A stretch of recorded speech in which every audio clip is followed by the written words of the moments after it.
Hello friends, मेरा नाम है एसएन और आप देख रहे हैं एसएन की पाठशाला। फ्रेंड्स, आज की वीडियो में मैं फ्रेजल वर्ब सीरीज़ का पार्ट 4 डिस्कस करने वाला हूं और इस पार्ट में हम लोग 20 मोस्ट इंपॉर्टेंट फ्रेजल वर्ब को देखेंगे जो बंगाल बोर्ड के स्टूडेंट्स के लिए बहुत ही इंपॉर्टेंट है। इसमें मैं आपको इसके फॉर्म को चेंज करना सिखाऊंगा और लास्ट में मैं एक एक्सरसाइज भी कराऊंगा जिससे कि आप इसको और अच्छे तरह से समझ सकें कि कैसे इन फ्रेजल वर्ब का यूज सेंटेंसेस में किया जाता है और कैसे जो वर्ड्स दिए गए रहते हैं उनको रिमूव किया जाता है फ्रेजल वर्ब के थ्रू। तो चलते हैं, बिना देर के स्टार्ट करते हैं अपने वीडियो को और चलते हैं आगे की तरफ। तो यहाँ फ्रेंड्स जो पहला हमारा फ्रेजल वर्ब है वो है पुट आउट। पुट आउट का मतलब होता है फ्रेंड्स एक्सटिंग्विश। इसका मतलब होता है हिंदी में बुझाना या मिटाना। याद रखिए, बुझाना या मिटाना, इसे कहते हैं हम लोग पुट आउट। अगर मोमबत्ती जल रही है उसको हम बुझाएंगे तो क्या कहेंगे, या आग जल रही है तो पुट आउट कहेंगे फ्रेंड्स। अगर होता है टर्न अप। टर्न अप का मतलब होता है अपीयर या फिर प्रेजेंट। अपीयर का मतलब होता है उपस्थित होना, प्रेजेंट होना, दिखना। ठीक है, आगे ब्रेक विथ। ब्रेक विथ का मतलब है क्वेरल या फिर इंड रिलेशन। किसी भी रिश्ते को खत्म करते हैं तो हम लोग उसको कहते हैं ब्रेक विथ, या फिर उसके लिए हम झगड़ा करते हैं उसके लिए भी ब्रेक विथ फ्रेजल वर्ब का यूज़ कर सकते हैं। अगला है कॉल ऑफ। कॉल ऑफ का मतलब होता है विड्रॉ करना या फिर कैंसिल करना। तो यहाँ दोनों वर्ड जो हैं विड्रॉ और कैंसिल इसके लिए उपयुक्त हैं। तो आप याद रखिए, कॉल ऑफ का मतलब हुआ कम करना या कम करना, निकालना या फिर रद्द करना। कैंसिल करना मतलब रद्द करना। आगे है कट डाउन। कट डाउन का मतलब होता है रिड्यूस। रिड्यूस का मतलब होता है कम करना है, किसी चीज़ में कमी होना। आगे चलते हैं फ्रेंड्स, हमारा है अगला phrasal verb call at. Call at का मतलब होता है विजिट करना। कॉल एट का मतलब विजिट करना यानी किसी से मिलना, किसी के से जा कर के मिलना। आगे है गो अप। गो अप का मतलब होता है इंक्रीज यानी कि बढ़ना। किसी भी चीज़ में जब बढ़ोतरी होती है तो उसे हम लोग कहते हैं गो अप यानी कि इंक्रीज, बढ़ना। अगला है look up to. Look up to का मतलब हुआ एडमायर। एडमायर। एडमायर का मतलब होता है किसी की प्रशंसा करना। इसका मतलब हुआ कि लुक अप टू करना। अगला है कॉल अप। कॉल अप का मतलब जानिए, इसका मतलब होता है रिमेंबर। रिमेंबर का मतलब होता है याद रखना या याद करना। तो अगला है हमारा कैरी ऑन। कैरी ऑन का मतलब होता है कंटिन्यू। इसके पहले मैंने और भी फ्रेजल वर्ब कराए हैं जिनका मतलब था कंटिन्यू, जैसे कि होल्ड ऑन। होल्ड ऑन का मतलब भी होता है कंटिन्यू।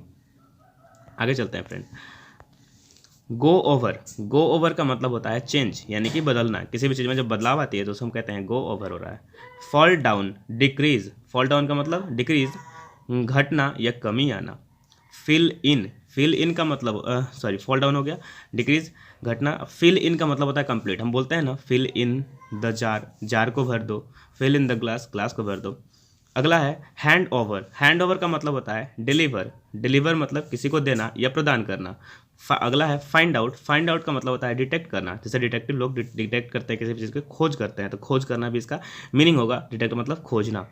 आगे चलते हैं, इसमें है put up. Put up with अगर होता तो यहाँ पर हम लोगों को टॉलरेट करना पड़ता, बर्दाश्त करना इसका मीनिंग होता है, लेकिन यहाँ केवल है पुट अप। याद रखिए फ्रेंड्स, इसमें बहुत कंफ्यूजन होता है। केवल पुट अप और पुट अप विथ आपको ध्यान से याद करना पड़ेगा इसके लिए। सो पुट अप का मतलब होता है बिल्ड करना, कोई चीज़ बनाना, बुल्ड, या फिर डिस्प्ले करना, प्रदर्शित करना, दिखाना।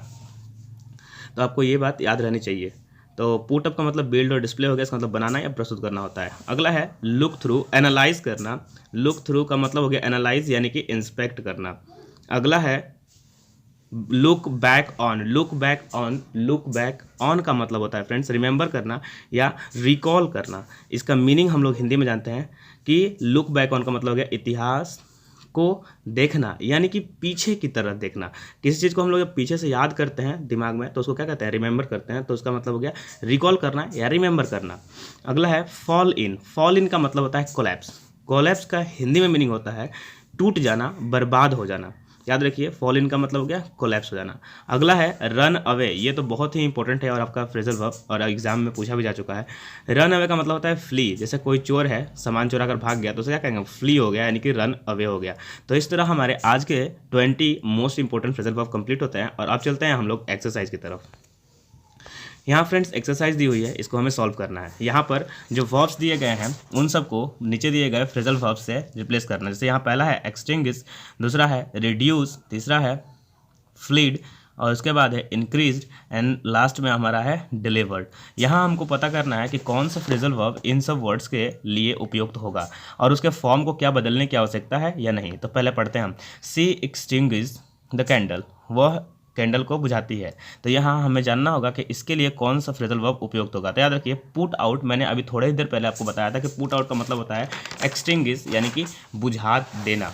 तो आपको याद रखना होगा कि यहाँ पुट आउट जो होगा वो सही होगा एकदम। जी हाँ, तो यहाँ 1 नंबर में हमें पुट आउट का यूज़ करना होगा और इसमें फॉर्म चेंज करने की कोई आवश्यकता नहीं है। बिल्कुल है फ्रेंड्स, देखिए सेंटेंस का स्ट्रक्चर थोड़ा सा गलत है, एक्सटिंग्विशेस होना चाहिए, यहाँ पर केवल एक्सटिंग्विश लिखा हुआ है, तो इसलिए आपको याद रखना है। अगर यहाँ एक्सटिंग्विश्ड होता तो पुट का फॉर्म पुट ही होता है, तो कोई दिक्कत नहीं था। अगला है रिड्यूस, यानी रिड्यूस मतलब होता है कम करना, तो इसका मतलब होता है कट डाउन। अब हमें खोजना होगा, या कट डाउन हमें यहाँ मिलता है, तो कट डाउन इसके लिए परफेक्ट फ्रेजल वर्ब है।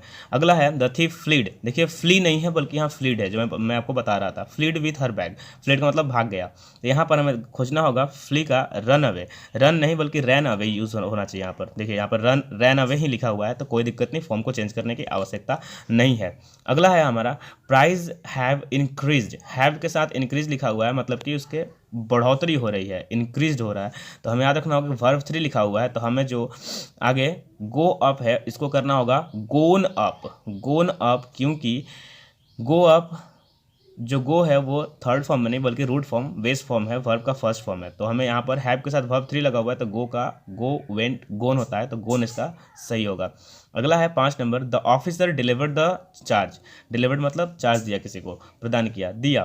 तो यहाँ हमने बताया था कि डिलीवर का मतलब होता है हैंडेड ओवर या हैंड ओवर, तो यहाँ डिलीवर्ड की जगह हैंडेड ओवर लगेगा, एकदम सही है, पहले से ही इसका फॉर्म चेंज किया हुआ है।